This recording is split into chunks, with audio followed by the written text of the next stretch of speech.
guys, it's Nurse J again at Nursing the Truth, and we have God Thought here with me, bringing you more information and more enlightenment. So, I hope you watched my video earlier today talking about how Rome stole the Egyptian sacred heart and put it on Jesus. Hopefully, that will be an enlightened video for you. But what if I told you that the founding fathers of the United States of America were mythicists and they actually didn't believe in Jesus? You know, I'm kind of sick of hearing everybody say this United States was founded on God by the founding fathers. Who finagled them? Or pulled their leg? Because I am about to tell you what they actually thought. Thomas Paine. He wrote this in his complete religious and theological works. And he says, the fable of Christ and his 12 apostles is a parody of the sun and the 12 signs of the zodiac. Copied from the ancient religions of the Eastern world, everything told of Christ has reference to the sun. His reported resurrection is at sunrise, and that on the first day of the week, that is, on the day anciently dedicated to the sun, and from thence called Sunday. Yes, thank you very much, Constantine. Now, this is a letter from Thomas Jefferson, the third president of the United States, to John Adams, which was the second president of the United States, and says, the day will come when the mystical generation of Jesus, by the Supreme Being as his Father, in the womb of a virgin, will be classed with the fable of the generation of Minerva in the brain of Jupiter. How you like that? Love it. Okay, moving on.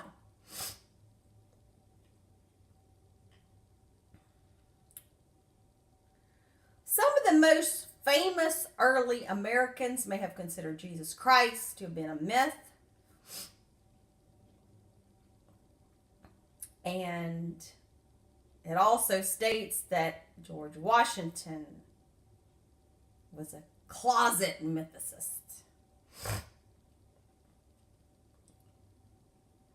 Now, this was printed in Fraser's Magazine for Town and Country. And this was an article entitled Virginia First and Last states the English Church at an early day in the history of Virginia gained for itself general odium. It levied heavy taxes on all who did not attend the ministrations and the ingeniously dull men whom England sent to colonial pulpits. It persecuted and taxed dissent heavily, and worst of all, it opposed the revolutionary bitterly and to the last. Washington himself would have incurred popular distrust had he occupied that pew in the Pohick Church. The result was that so soon as the independence was gained, the English church sank away and the state was overran with all manner of orthodox dissenters. From these, the leading men took refuge in skepticism. Washington even was glad to have Volney as his guest at Mount Vernon, and Jefferson occupied his Sundays in Monticello and writing letters to Paine. They are unpublished, I believe, in favor of the possibilities that Christ and his 12 apostles were only personifications of the sun and the 12 signs of the zodiac. If there was a believer among them all, I do not know his name.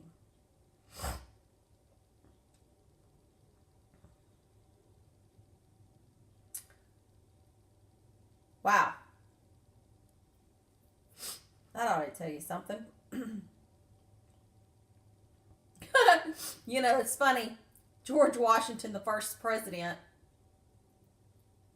I do solemnly swear George Washington, the president of the United States, so help me God.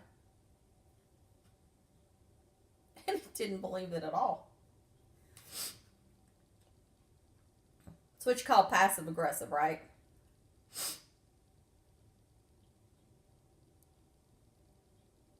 Okay, so we have this Reverend Dr. Moncure Daniel Conway. He lived from 1832 to 1907. He was a Harvard Divinity School graduate, minister, abolitionist, and a friend of Charles Darwin, among other luminaries. He was also well known and foremost expert on Thomas Paine, having pored over the latter's writing and correspondence and composed a 2-volume cited biography about him.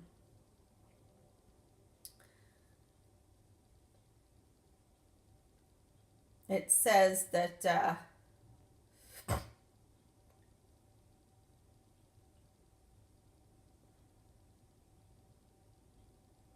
implication here is that the mysterious and controversial count had been introduced to American society by none other than George Washington.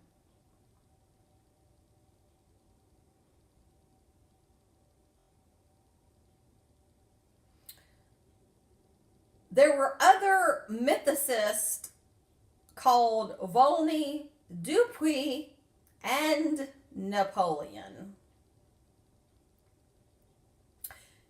Count Volney was a professor of history and the author of the classic early mythicist work, The Ruins of Empires, and originally written in French. And he had a friend called Charles Dupuy. And Volney was also a tutor of French leader Napoleon Bonaparte, who made him a senator and a count. These three men knew each other. They exchanged ideas and unearthing fascinating facts concerning ancient religion and mythology. One of the Academia Dupuy's major views in his multi-volume work, and it's written in Greek, is called Origin of All Religious Worship, can be summarized as follows, he says. The existence of Christ, the Restorer, cannot be accepted as a historical fact. With a single blow, we shall destroy the follies of the general public and those of the new philosophies. And at the same time, we shall strip Christ of his two natures. The public takes him for a God and a man together. The contemporary philosopher takes him for a man only. We shall certainly not take him for a God, and even less for a man.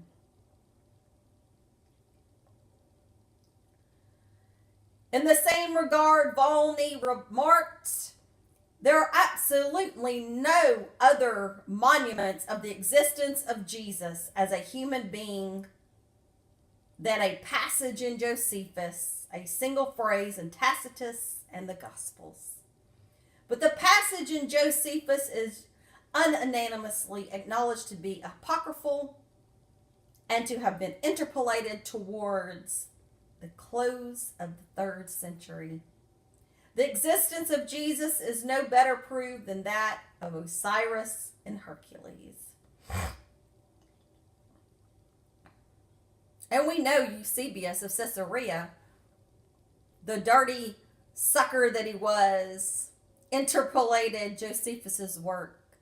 Josephus wrote that book in 95, and the dirty sucker went in there in about 324, 25-ish, and did his dirty work.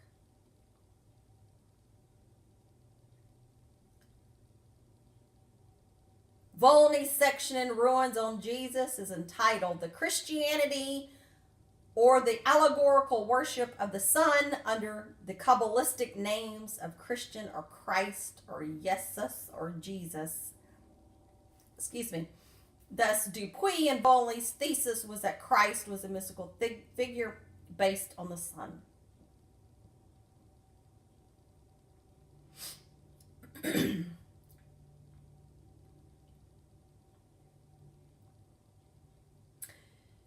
It is contended that Napoleon's commission to Egypt was inspired by Dupuy's work with the desire to find evidence of the religion and mythology that influenced Christianity, leading to the discovery of the Rosetta Stone. Moreover, when Napoleon returned from Egypt, he reinstated Catholicism, at which point he was castigated by Dupuy, to whom he responded that as for himself, he did not believe that such a person as Jesus ever existed, but as the people were inclined to superstition, he thought proper not to oppose them. We are further told that Dupuy informed Paine and Chancellor Livingston of Napoleon's remarks. Like Volney and completing the circle, Paine also met with Napoleon, who was so enthralled with the philosopher that the emperor declared that a statue of gold ought to be erected to him in every city in the universe. So, where does that live? Oh, Benji Franklin. Oh, let me tell you what Benji Franklin says. Unsurprisingly, considering the exalted company he kept, but highly interesting nonetheless. Volney was also friends with an American founding father and inventor, Dr. Benjamin Franklin, a known rabble-rouser whom the Count entered in France.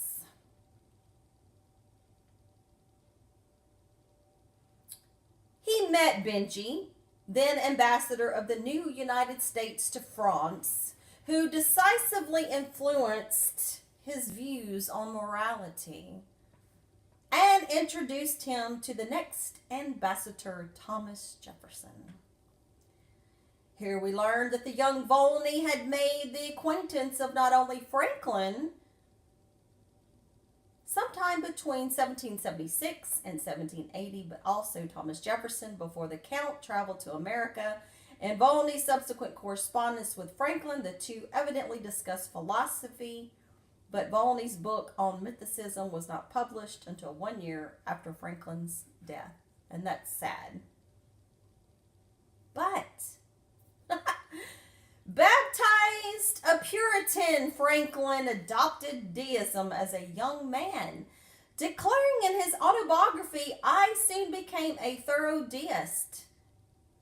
Although he was a spiritual theist who believed in the deity and who encouraged humanity to worship and pray, Franklin himself did not subscribe to organized religion.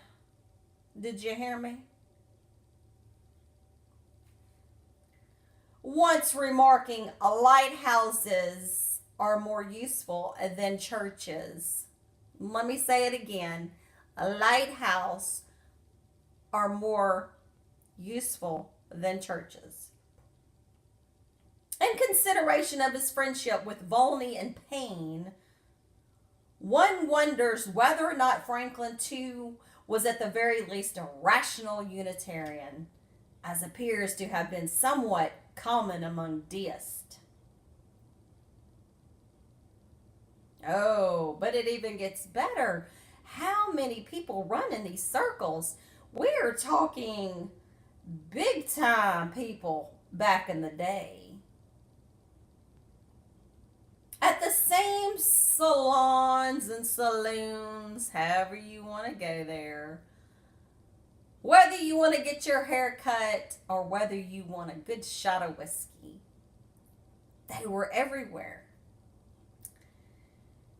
And Volney had encountered Franklin, and they also met one of his namesakes, French philosopher Voltaire.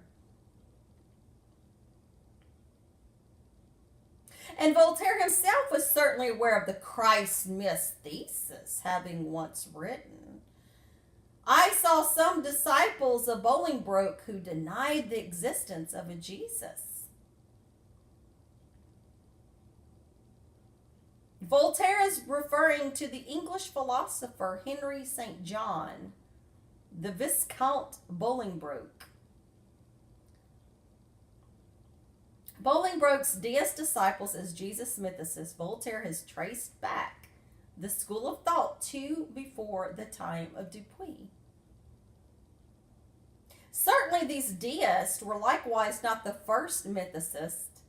Despite knowing about the mythicist position, Voltaire evidently retained his perception of a historical Jesus in order to run down the later's character, which he could not do if Christ were a myth. The fact that Bolingbroke's work had been translated into French by one of Ben Franklin's good friends is yet another intriguing connection that may indicate Franklin's awareness of mythicism as well. Achieving prominence during the 17th and 18th centuries as part of the Age of Enlightenment. Yes, Catholic Church, we came out of the Dark Ages with your nasty scribes and your lies. And Pope Leo X going, oh, how much money we've made off the fable of Christ. You will get yours, my friend.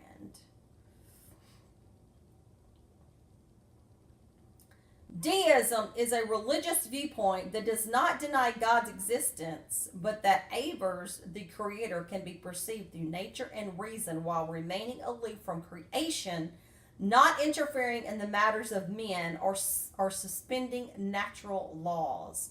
The word comes from the Latin Deus, D-E-U-S,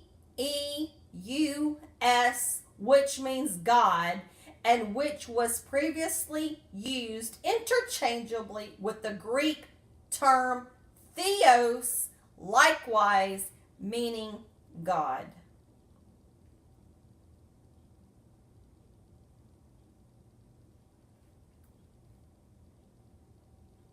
A number of founding fathers had been exposed to ancient mythology and were disinclined to believe in the miracles of the Bible, including parts of the gospel story. A number of the founding fathers were educated in classic ancient Greek and Roman civilizations, and it is claimed that, like Franklin, several others were deists rather than Orthodox Christians. Let's hear this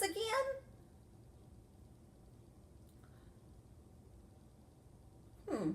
Like Franklin, several others were deists rather than Orthodox Christians. So guess what?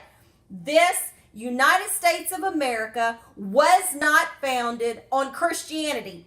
Was not founded on Christianity. So get that out your ass.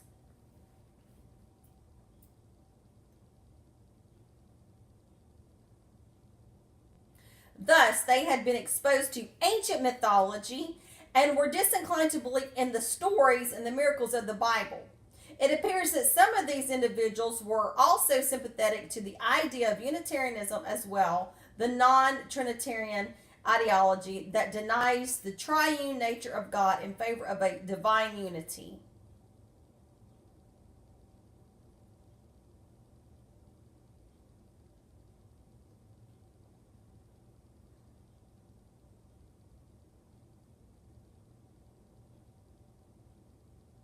In 1795, Count Volney traveled to the U.S. with the intention of settling in America and was welcomed by President George Washington personally. At his meeting with Washington, Volney recounted to the amazement of the Americans the exact moves of Napoleon's military campaigns as they were happening, proving that he knew the French leader very well. The famed globetrotter Volney's travel guides to the east could be found in Washington's private library.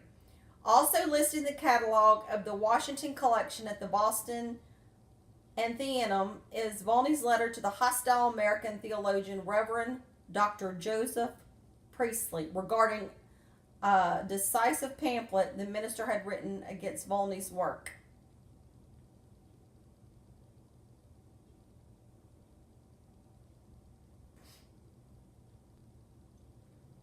Washington possessed a copy of Volney's The Ruins of Empires, in which the controversial thesis of Jesus' mysticism is laid plain.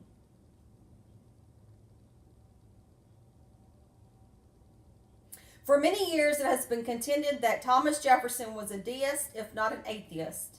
Although there are no writings in his own hand making such claims, Jefferson did, however, label himself a Unitarian, and he was so skeptical of many parts of the gospel story that he took a razor and literally cut out these unbelievable, miraculous, mystical, and magical scriptures, leaving a much thinner book. This is called the Jefferson Bible. As it is known, is based on Jesus' principle of a pure deism, a task that the American statesman had originally asked Reverend Priestley to do. In his letter to Priestley on April the 9th, 1803, Jefferson mentions Pythagoras, Epicurus, Epictetus, Socrates, Cicero, Seneca, Antonius, and speaks of Jesus as historical figure, albeit one who has been ever mysteriously mythologized. You get me? Could have been, would have been, should have been. Yuasha, Yahushua, whatever you want to call it. Take a person, mythologize, use theology, okay?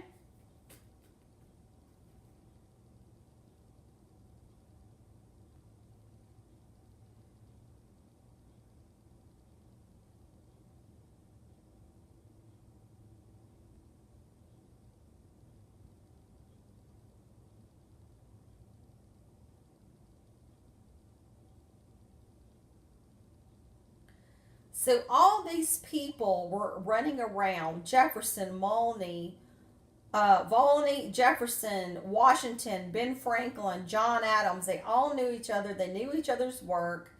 They were on the same page.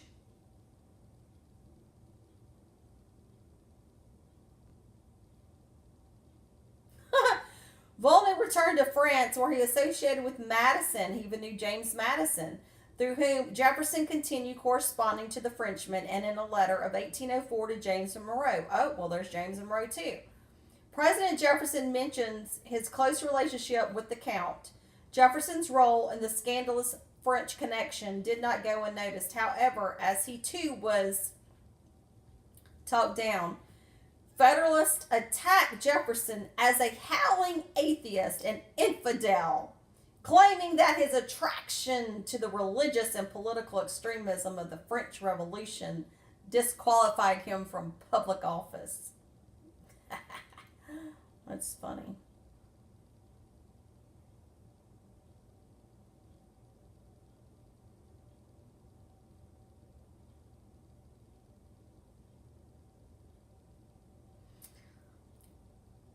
It's also stated that the United States of America is not, in any sense, founded on the Christian religion. Is not founded on the Christian religion. Do you understand what I just said?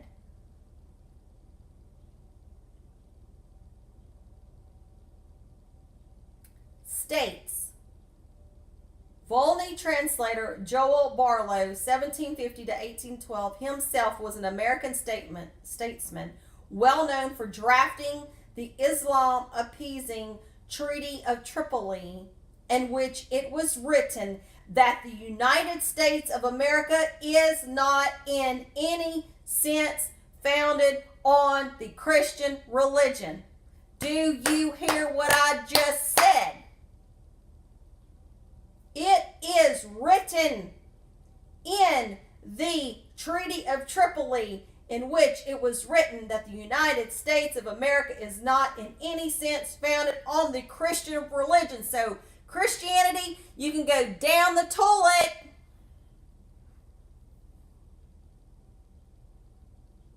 Volney's ideas are similar to those represented in Jefferson's writing of the Declaration of Independence and the Statute of Virginia for religious freedom.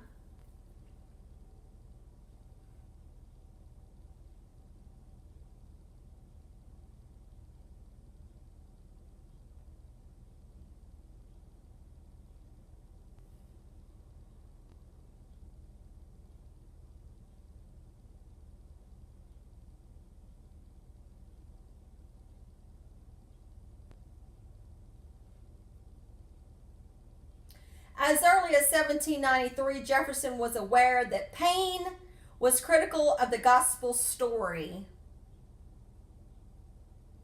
As in a letter of that year to Jefferson, U.S. Minister to France, Governor Morris informs him that Paine is in prison where he amuses himself with publishing a pamphlet against Jesus Christ. I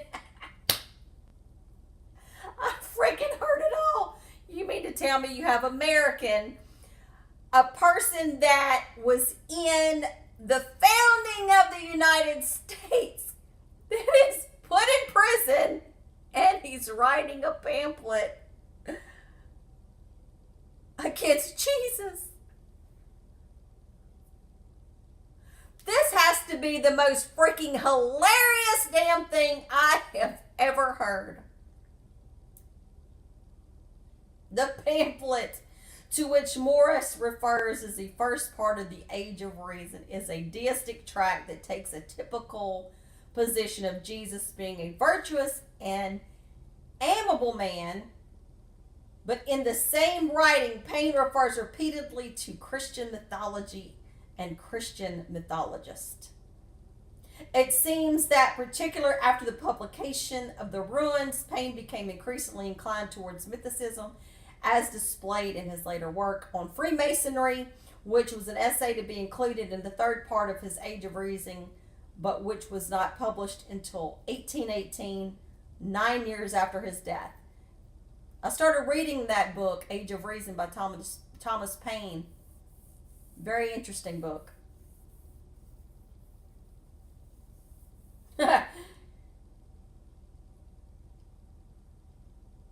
So, as he had done in his letter of 1806 to Andrew Dean in his Origins of Freemasonry, Paine likewise equated Jesus with the Son. He also said that the Christian religion and Masonry have one and the same common origin, both are derived from the worship of the Son.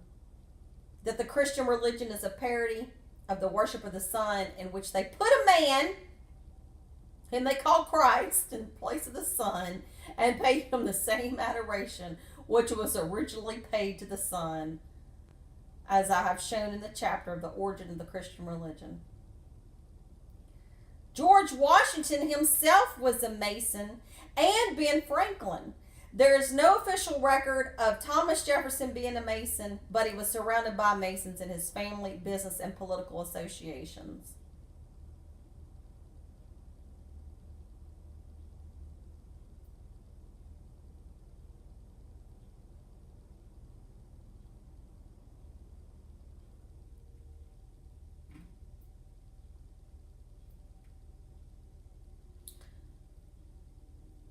So we have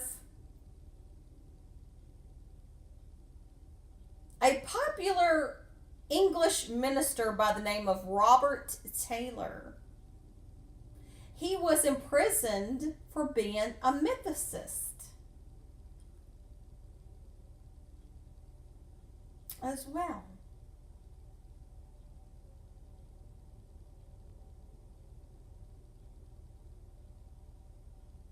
One of Dupuy and Volney's later devotees was Reverend Dr. Robert Taylor, whose mistreatment under England's blasphemy laws badly frightened the budding evolutionist and Conway friend with Dr. Charles Darwin as to his own potential fate. He was arrested, tried, and convicted for publicly calling into question the veracity of the Bible and Christian tradition, preaching from the pulpit that Christ was a mystical figure. Yeah. Can we round up the preachers today and put them on trial for feeding us, should I say, bullshit? Yes. I think we should do that.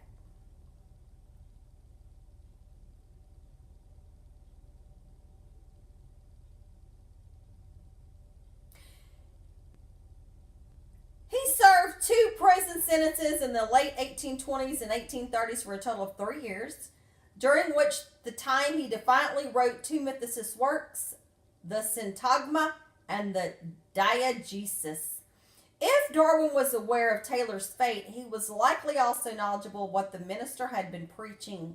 Jesus Christ was a mystical figure, not a historical figure based on pre-Christian solar mythology. It says such ill treatment may indicate why so little mythicism has made it into the public view, with questioners of the historical Jesus treated as pariahs in both the public at large and the hallow halls of academia. Woo! So there you have it. Probably going to have to make a part 2.